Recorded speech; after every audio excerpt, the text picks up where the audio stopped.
Salam sejahtera, terima kasih karena bersama dengan saya.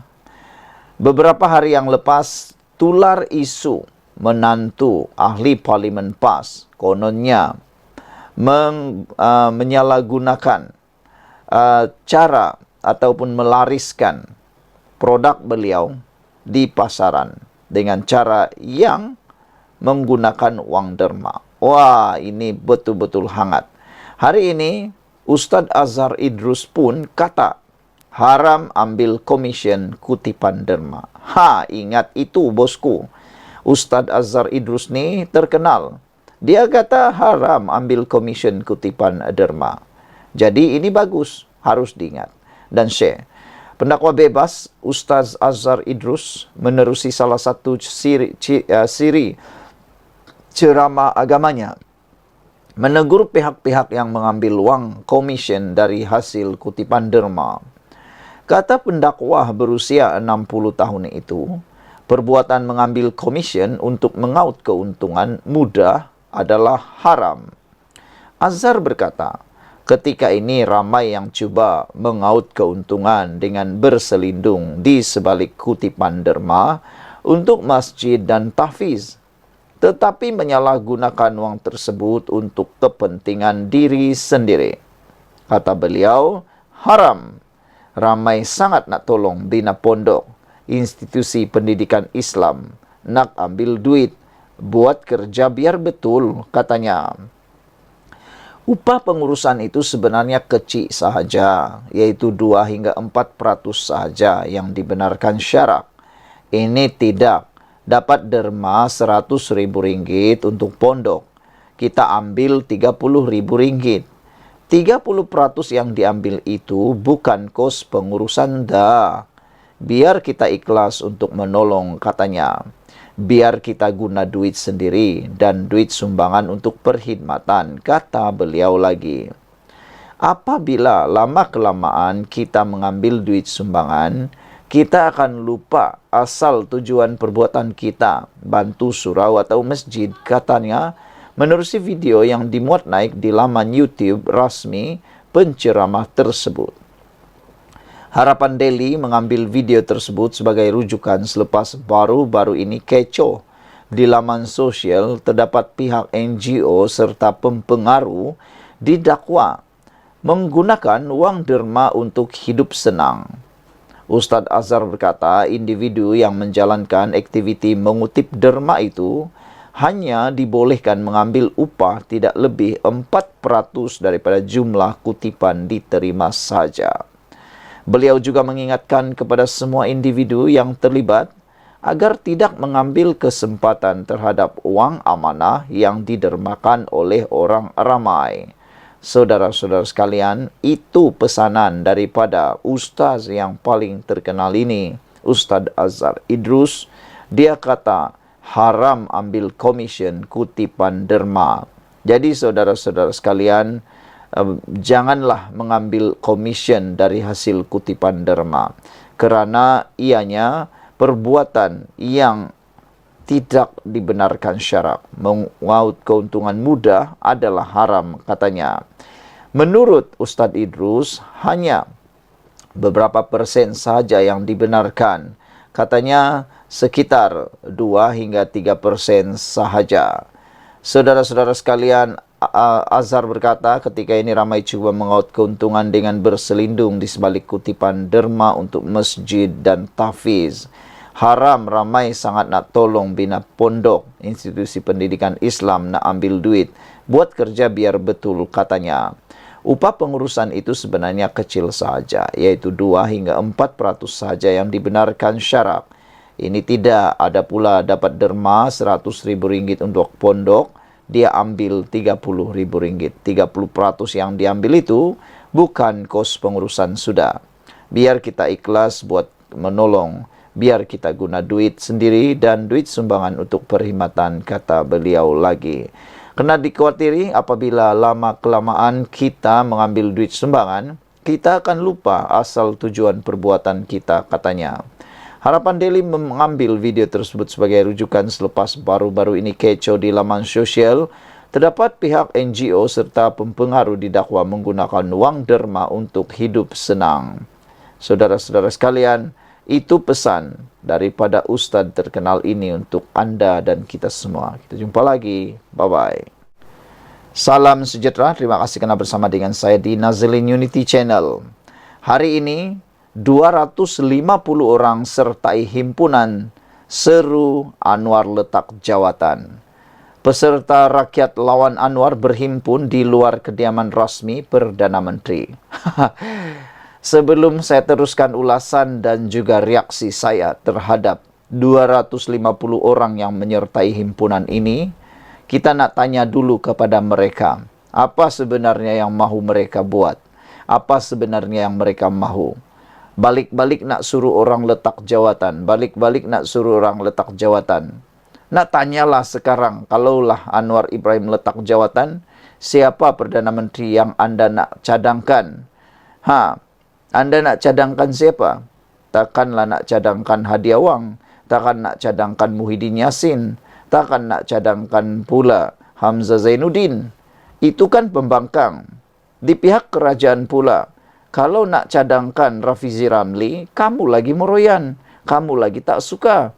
Kalau nak cadangkan Zahid Hamidi, lagilah kamu tak suka kerana anda kata dia daripada kelas mahkamah. Nak cadangkan Lim Guan Eng ganti Anwar Ibrahim, lagilah anda meroyan, lagilah anda menjerit, marah-marah kerana dia bukan orang Melayu. Jadi sekarang, nak pendekkan cerita pertanyaan ini. Kalau anda nak mahu Anwar Ibrahim letak jawatan, sekarang anda berikan pula cadangan anda. Siapa yang boleh ganti Anwar Ibrahim setakat ini di pihak kerajaan? Janganlah anda pula cadangkan di pihak pembangkang. Bersikaplah seperti pembangkang. Jangan pura-pura lupa yang anda adalah pembangkang. Kepada 250 orang daripada 33 juta rakyat Malaysia ni, nak tanyalah, anda ni mewakili berapa persen rakyat Malaysia yang kononnya mahu kerajaan, mahu mendesak Anwar Ibrahim letak jawatan? Berapa peratuskah anda mewakili rakyat Malaysia? Jawablah sendirilah kan. Kalau 250 orang saja yang mewakili rakyat Malaysia kononnya tak suka Anwar Ibrahim, kononnya nak supaya Anwar Ibrahim letak jawatan, minta maaf, minta ampunlah. Tiada membawa apa-apa makna. Paling-paling mungkin anda disiasat dan disumbat pula di penjara. Kan merugikan. Saudara-saudara sekalian, saya betul-betul tak setuju dengan himpunan 250 orang ini. Kerana ianya tidak membawa apa-apa makna. Nak dapatkan sesuatu jauh sekali. Kalau nak menuntut sesuatu, kan lebih baik 250 orang ini tulis surat, tulis memorandum, hantar kepada Perdana Menteri, itu lebih elok. Ini buat himpunan. Himpunan tu bukan membuatkan negara kita lebih baik. Negara kita akan lebih dilihat oleh media barat, media luar, media antarabangsa. Mereka akan catat laporan itu. Dan apa terjadi dengan negara kita? Hilanglah, mengganggulah kestabilan ekonomi dan politik khususnya, dan ini akan boleh menyebabkan kurangnya pelaburan di Malaysia kerana mereka terlihat perkara yang tidak elok berlaku di Malaysia. Jadi, lebih baik janganlah buat ini. Kalau sampai 1,000, okeylah. Kalau 1,000, 20,000, 100,000 orang tanda tangan petition kah, apakah, itu kan bagus jugalah. Bolehlah difikirkan logiknya. Kalau sekadar 250 orang, tak payahlah. Lebih baik anda pergi atur perlawanan bola sepak antara anda, kan tu lagi baik. Bikin malu sajalah 250 orang yang berhimpun ini. Tapi diharap nanti janganlah pula ada media daripada pembangkang konon lapor 250,000, 2,500 lah apalah. Ini FMT yang lapor, hanya 250 orang penunjuk perasaan berpakaian hitam menyertai Perhimpunan Rakyat Lawan Anwar hari ini. 250 orang sajalah yang mewakili diri mereka berhimpun. Dan kita pun tak tahulah, daripada 250 orang yang berhimpun ini, berapakah yang betul-betul faham, berapakah yang betul-betul mengerti perjuangan perhimpunan ini. Jangan-jangan ianya hanya lebih kurang 30-40 orang saja yang betul-betul memahami perjuangan ini. Yang lain ikut-ikutan. Dan janganlah sampai pula ada yang diupah pula untuk menambahkan keramaian. Jangan pula ada pula yang diupah untuk mengikuti acara himpunan itu semata-mata untuk mau dapat kelihatan ramai, membayar pula orang supaya ikut. Harap-harap itu tidak berlakulah kan. Tapi kalau berlaku, kesian juga. Sukalaulah mereka dibayar sekian duit dan ditangkap pula, aduh ruginya. Jadi nasihat kita, janganlah ikut himpunan-himpunan bodoh seperti ini yang boleh menyebabkan ketidakstabilan ekonomi dan politik di Malaysia. Mereka yang berhimpun di luar kediaman rasmi Perdana Menteri ini menyeru kononnya mahu Anwar Ibrahim meletakkan jawatan. Saya fikir 250 orang inilah yang patut letak jawatan. Suruhlah orang yang menyokong anda tu letak jawatan, bukan Anwar Ibrahim.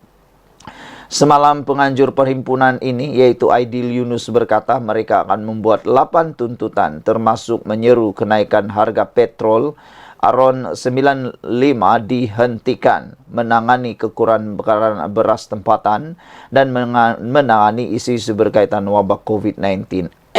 Apa pula tentang isu wabak COVID-19 ni? Dan bila masa pula kenaikan harga petrol RON 95 ini pula berlaku? Sekarang kan minyak RON 95 masih lagi kekal. Dan tentang beras tempatan, sekarang ini sudah stabil lah bosku. Dulu masa Perikatan Nasional memerintah, coba tanya apa jadi dengan beras tempatan, dengan telur, minyak masak dan sebagainya. Tapi tidak pula himpunan masa tu kan. Itulah mentaliti himpunan.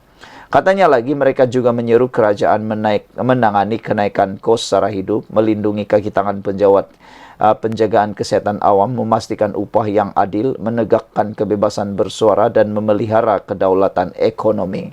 Semua ini sudah Anwar Ibrahim lakukan, tapi dia mengambil masa. Anwar Ibrahim belum sampai pun 2 tahun memerintah. Anda dah menuntut sesuatu. Itu tak adil langsung.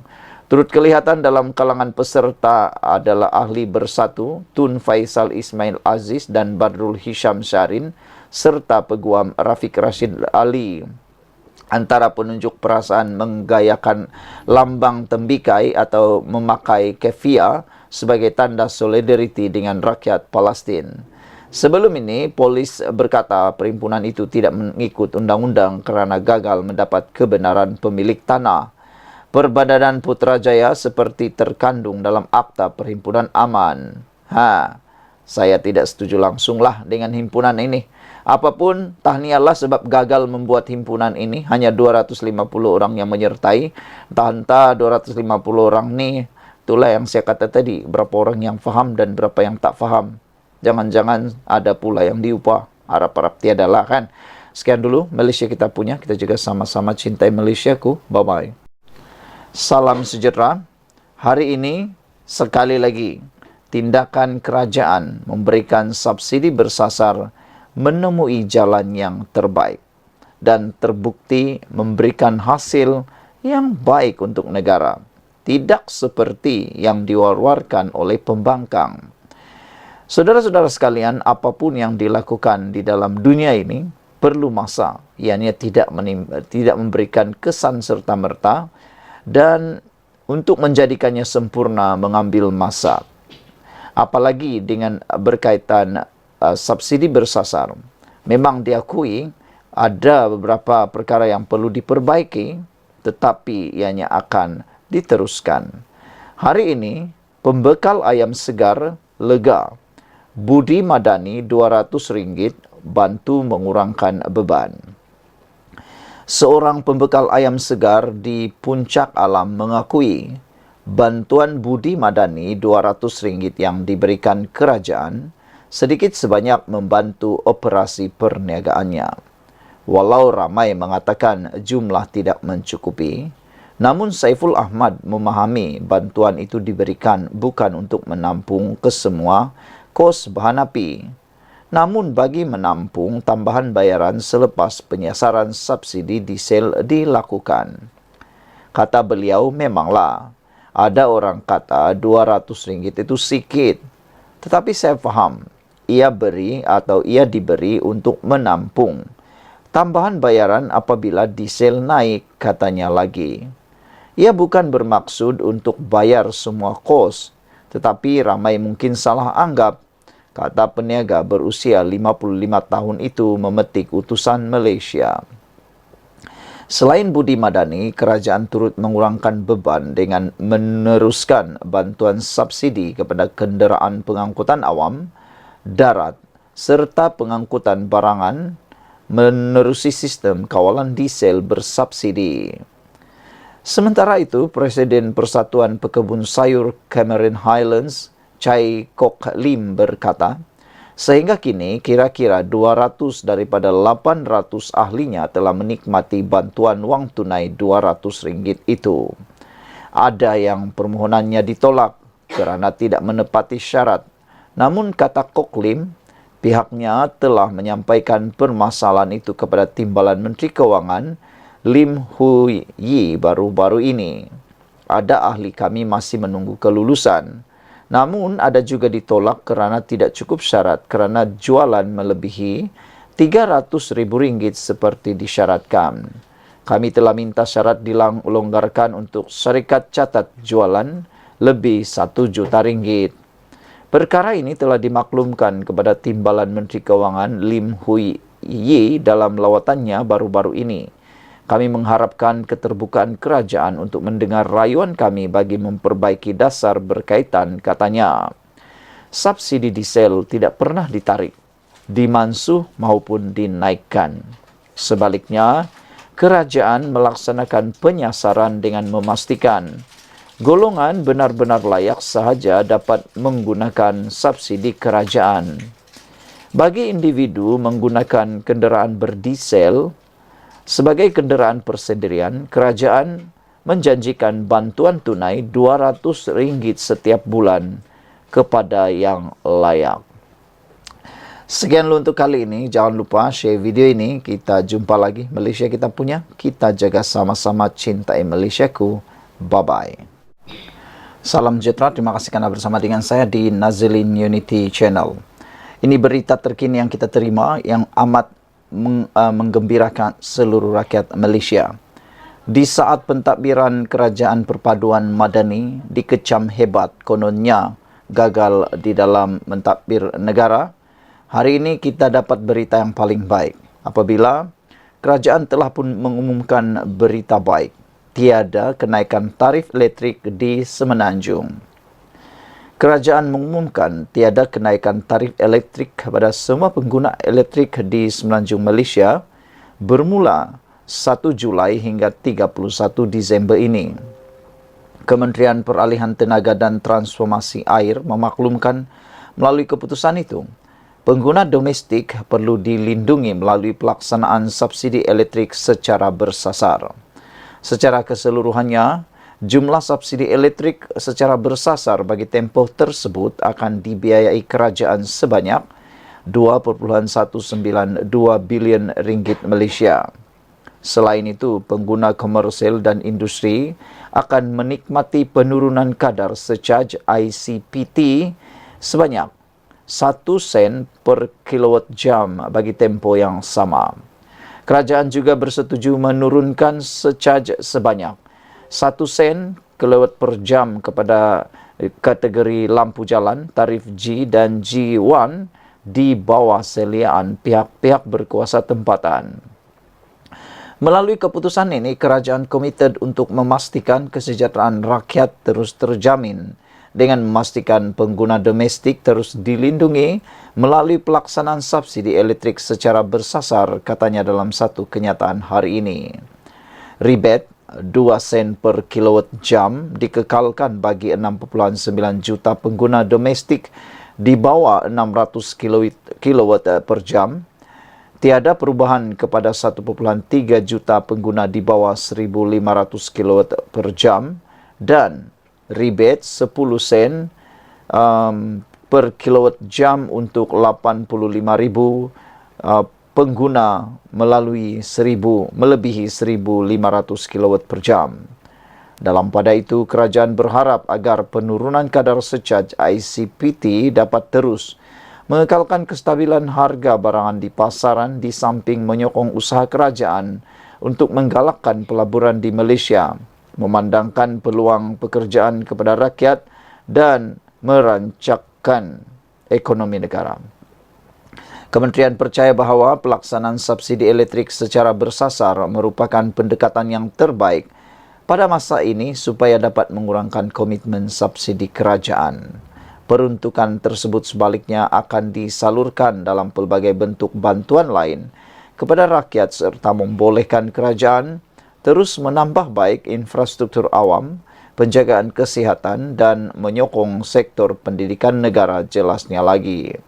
Selain itu, kerajaan terus kekal komited untuk memastikan kebajikan golongan berpendapatan rendah terpelihara melalui program rebate elektrik RM40 untuk pengguna elektrik dalam kategori miskin tegar yang berdaftar dan disahkan dalam sistem e-Kasih di seluruh Malaysia pada tahun 2024 dengan peruntukan sebanyak RM55 juta Malaysia.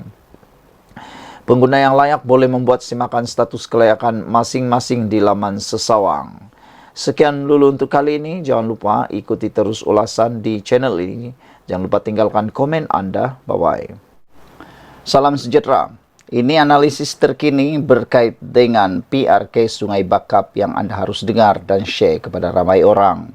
Dijangkakan pertembungan kali ini akan dimenangi oleh Pakatan Harapan PH. PRK Sungai Bakap, UMNO usaha yakinkan ahli, bersatu pula mahu bersihkan diri. Ketika UMNO menggunakan sepenuhnya pilihan raya PRK Sungai Bakap untuk memberikan penjelasan kenapa mereka menyertai kerajaan perpaduan, bersatu pula menjadikan PRK ini untuk mengatakan mereka tidak gagal ketika memerintah negara sebelum ini. Tapi pada waktu itu, ramai kata memang sah-sah Perikatan Nasional Bersatu gagal dalam memerintah negara sehingga ramai rakyat benar-benar mengibarkan bendera putih. Setiausaha Agung UMNO, Datuk Dr. Ashraf Waji Disuki ketika memberikan ceramahnya malam tadi di Tasik Junjung memberikan penjelasan panjang lebar kenapa UMNO menyertai kerajaan perpaduan. Menyertai kerajaan perpaduan bukan satu hal yang mudah bagi UMNO. Kita kena bekerjasama dengan musuh tegar kita sebelum ini, iaitu DAP. Namun setelah diberikan titah oleh Tuanku Agong dan demi kepentingan negara, kita menyertai kerajaan perpaduan. Selepas tiada parti mempunyai majoriti cukup untuk membentuk kerajaan, kata Ashraf dalam ceramahnya. Ketika calon Pakatan Harapan PH di Sungai Bakap, Dr. Johari banyak bergantung kepada kejayaan calon Pakatan Harapan di Sungai Bakap, Dr. Johari banyak bergantung kepada UMNO. Jika UMNO berjaya meyakinkan 5,000 ahlinya di Sungai Bakap untuk turun menyokong Pakatan Harapan, calon dari kerajaan perpaduan itu akan menang dengan selesa dan merampas kerusi dari PAS yang mewakili Perikatan Nasional PN itu. Sebab itu, pemimpin UMNO nampaknya mengambil pendekatan yang jelas. Jika mereka berjaya meyakinkan ahli UMNO bahawa tindakan yang diambil oleh pemimpin mereka Tan Sri Ahmad Zahid Hamidi ketika itu betul ketika menyertai kerajaan perpaduan, maka ahli UMNO akan menyokong mereka. Kemenangan calon PH dalam PRK ini juga akan memberikan manfaat besar kepada Zahid dalam menentukan apakah kepimpinan beliau masih relevan untuk UMNO ketika sesetengah pihak dalam parti itu mempertikaikan beliau. Golongan yang mendakwa diri mereka sebagai UMNO asal ini berusaha meyakinkan ahli UMNO bahawa hala tuju parti mereka sekarang tidak betul dan untuk memperbetulnya, Zahid perlu ditukar. Golongan ini pula menamakan UMNO pimpinan Zahid sekarang sebagai UMDAP untuk merendahkan parti gergasi itu di kalangan ahli mereka. Ia bertujuan untuk mengatakan UMNO sekarang adalah UMNO DAP. Pada PRN Pulau Pinang Ogos tahun lalu, Nur Zamri yang dipertua PAS Nibung Tebal menewaskan calon Pakatan Harapan Nur Hidayat Chehros dengan majoriti 1,563 undi. Ketika UMNO berjuang untuk mengembalikan semula ahlinya kepada parti itu, yang sudah mula menampakkan kejayaannya selepas calon kerajaan perpaduan menang di Kuala Kubu Baru, bersatu pula cuba untuk berkata, mereka tidak gagal ketika Tan Sri Muhyiddin Ahmad Yassin jadi Perdana Menteri dahulu. Ia perlu dibuat untuk menolak label kerajaan gagal yang ditampalkan kepada imej kerajaan Muhyiddin dahulu. Usaha ini terpaksa dibuat dengan lebih baik lagi selepas kerajaan Muhyiddin dahulu terpalit dengan pelbagai skandal jana wibawa yang benar-benar telah merosakkan nama baik parti itu. Apabila dana kerajaan digunakan untuk parti dan dana untuk Bumiputra diberikan kepada pihak lain. Bahkan sehingga sekarang Muhyiddin gagal membawa balik menantunya yang lari ke luar negara selepas didakwa terlibat dalam pelbagai kesalahan rasuah ketika bapa mentuanya menjadi Perdana Menteri.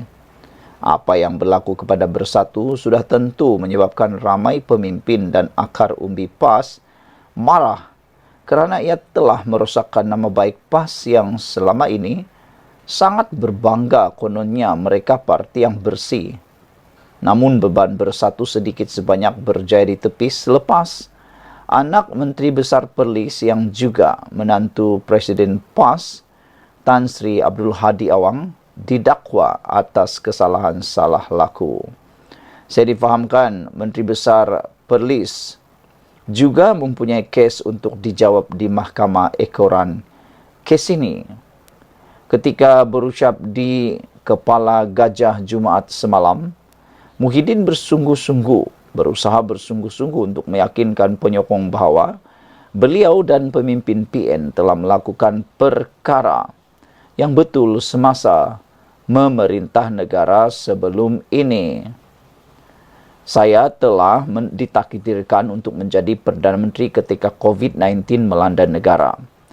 Masa jadi Perdana Menteri selama 17 bulan, kita telah berjaya menyelesaikan isu COVID walaupun ribuan rakyat kita meninggal, kata Muhyiddin dalam majlis itu. Padahal semua orang tahu, kerajaan Muhyiddin telah terlibat dengan skandal besar jana wibawa yang melibatkan puluhan juta wang negara dan parti itu didakwa mengambil wang negara untuk partinya. Kerajaan beliau juga telah dilabel sebagai kerajaan gagal oleh netizen. Pengerusi Perikatan Nasional PN Selangor, Datuk Seri Muhammad Azmin Ali turut mengambil kesempatan untuk turun ke Sungai Bakap semalam selepas kesipuan kerana gagal di Kuala Kubu Baharu. Padahal nama beliau tidak ada pun di dalam poster program yang diedarkan. Azmin menyerang bekas mentornya, Datuk Seri Anwar Ibrahim, dengan mendakwa kalau Perdana Menteri yang dilahirkan di Sungai Bakap gagal menyelesaikan masalah infrastruktur asas di sini, apa yang kita boleh harapkan dari beliau? Azmin mendakwa penduduk Sungai Bakap berhadapan dengan masalah bekalan air bersih ketika Kerajaan Pulau Pinang terpaksa mencari sumber air yang lain di Perak selepas Kerajaan Negeri Kedah pimpinan PAS membuat onar dengan isu bekalan air. Sebagaimana di Kuala Kubu Baru, peranan Kerajaan Negeri Pulau Pinang yang dipimpin oleh DAP amat besar dalam PRK ini. Jika Kerajaan Negeri menjalankan tugas sebagaimana Kerajaan Negeri Selangor berperanan di KKB, Cikgu Johari akan diumumkan sebagai wakil rakyat yang baru pada 6 Julai nanti. Dan sudah tentu, jika ia berlaku, pasukan Zaid Hamidi akan seteguh batu hitam BlackRock di dalam UMNO dan Barisan Nasional, manakala pencabar beliau hanya mampu menggigit jari. Sekian dulu untuk kali ini. Jangan lupa tinggalkan komen Anda, tekan butang subscribe. Bye-bye.